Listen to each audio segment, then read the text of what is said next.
السلام علیکم ورحمۃ اللہ وبرکاتہ۔ آج ہم انشاءاللہ نکاح کورس شروع کریں گے۔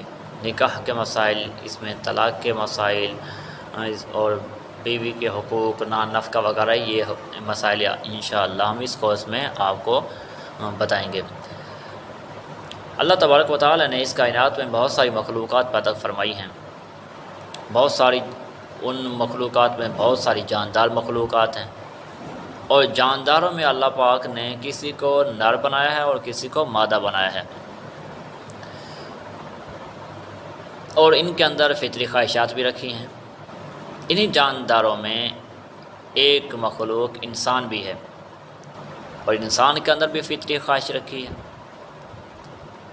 اور انسان کو فطری خواہش پوری کرنے کا ایک بہترین طریقہ عطا فرمایا ہے، کیونکہ اسلام ایک کامل و اکمل دین ہے، اور یہ ہماری زندگی کے ہر شعبے میں رہنمائی کرتا ہے۔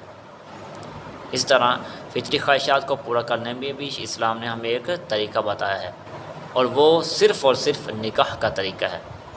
صرف یہی واحد طریقہ ہے جس کے ذریعے اپنی فطری خواہش کو پورا کیا جا سکتا ہے۔ اس کے علاوہ کوئی بھی طریقہ نہیں ہے، اور اس طریقے کو عطا فرما کے جانوروں سے ہمیں اللہ پاک نے ممتاز فرمایا ہے۔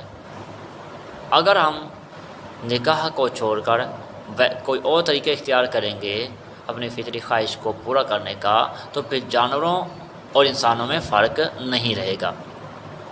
اللہ پاک نے نکاح کی ترغیب دیتے ہوئے قرآن پاک میں پارہ 4 میں سورۃ النساء میں ارشاد فرمایا، فَانْكِحُوا مَا طَابَ لَكُم مِّنَ النِّسَاءِ، جو عورتیں تمہیں خوش ہیں ان سے نکاح کرو، مثنا 2 وثلاثا 3 ورباع اور 4۔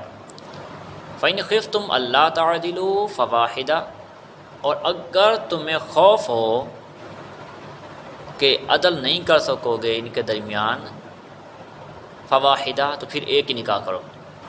تو اس سے پتہ چلا کہ نکاح کرنا ایک آزاد مرد کے لیے ایک وقت میں 4 نکاح کرنا، 4 بیویوں کو ایک وقت میں نکاح میں رکھنا، یہ جائز ہے انسان کے لیے۔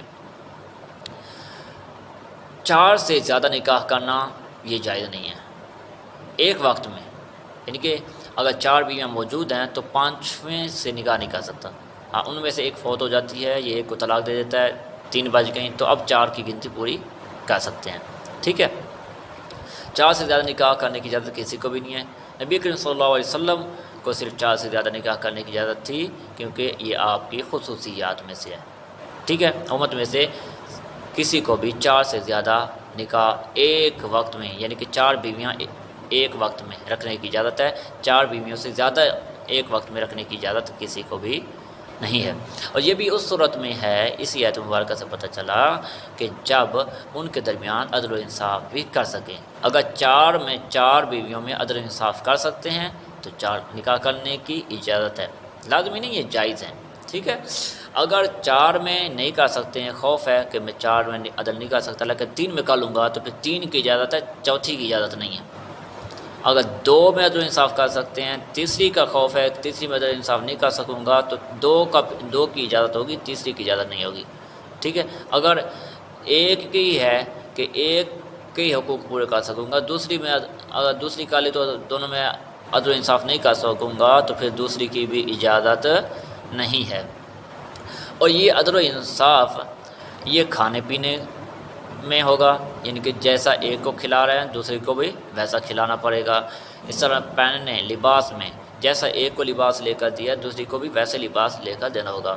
اور تیسری چیز ہے رہائش، جس طرح کی ایک کو رہائش دی ہے دوسری کو بھی اور باقیوں کو بھی اسی طرح کی رہائش دینی ہوگی، ٹھیک ہے۔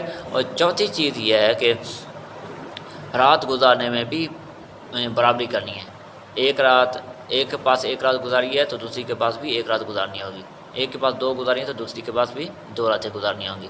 تو رات گزارنے میں، دن کا ہی نہیں ہے، رات گزارنے میں یہ انصاف کرنا ہوگا، ٹھیک ہے۔ تو ان چیزوں میں عدل و انصاف کرنا ہے۔ ہاں، فطری طور پر ایک بیوی سے زیادہ محبت ہو سکتی ہے، ایک دوسری سے کم ہو سکتی ہے، یہ الگ چیز ہے، یہ اس کے معاملے میں نہیں ہے۔ جو جتنا بندے کے بس میں ہے اتنا وہ عدل و انصاف کرے گا۔ یہ چار چیزیں آپ کو بتائی، ان میں عدل و انصاف تو لازمی ہے، یہ تو انسان کے بس میں ہے۔